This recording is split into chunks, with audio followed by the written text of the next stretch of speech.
भाजपचं प्रदेश अधिवेशन आज पार पडणार आहे।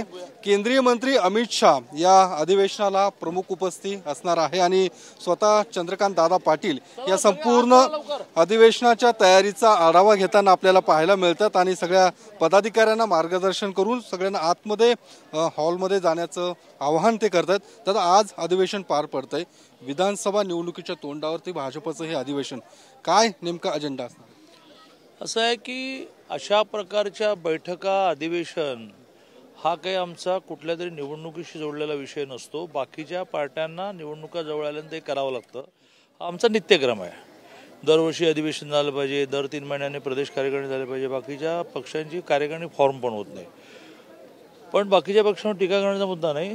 हे आमचं अधिवेशन हा आमचा नित्याचा क्रम आहे। हे मान्य आहे की विधानसभा समोर आहे आणि त्यामुळे विधानसभा निवडणूक डोळ्यासमोर ठेवून आपल्याला पुन्हा एकदा महाराष्ट्रामध्ये महायुतीचं सरकार आणण्यासाठी काय काय करायला लागेल, लोकसभेच्या वेळेला काय त्रुटी राहिल्या, अशा प्रकारचं मार्गदर्शन दिशादर्शन देणारं हे अधिवेशन ठरेल।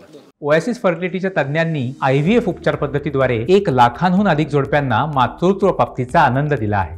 मोफत अपॉइंटमेंट बुक करण्यासाठी आजच संपर्क साधा। आज अमित शाह असणार आहेत। अमित शाह काय नेमकी भूमिका मांडू शकतात? लोकांना, कार्यकर्त्यांना, नेत्यांना हाच संदेश देणार आहे की अक्षरशः पुढचे जे काही 2 महिने आहेत ते तन मन धन असं तिन्ही अर्पण करून काम करा असा संदेश देणार। विधानसभेचं एकूणच आज बिगुल किंवा एकूणच प्रचाराचं नारळ फोडलं जाईल आजच्या या अधिवेशनाच्या माध्यमातून असं प्रचाराचा नारळ हा एक वेगळा विषय असतो। तो मतदारसंघात फोडायचा असतो किंवा राज्याचा एकत्र कुठेतरी कोल्हापूरला अंबाबाईच्या देवळात फोडायचा असतो। बिगुल फोड बिगुल आमचं 5ही वर्ष वाजतच असतं, त्यामुळे काही काळजी करू काय जागांच्या संदर्भात काही जर मला आज जायचं जागांच्या संदर्भात काही चर्चा नाही काही नाही एवढ्या मोठ्या बैठकीत कधी होत नसते।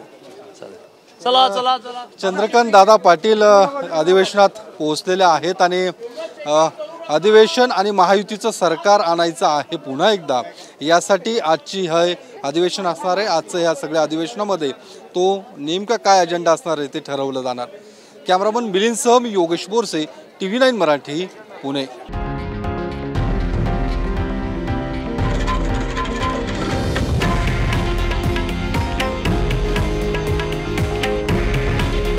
हे आहे देशातील नंबर 1 न्यूज नेटवर्क आणि आपण पाहत आहात TV9 मराठी।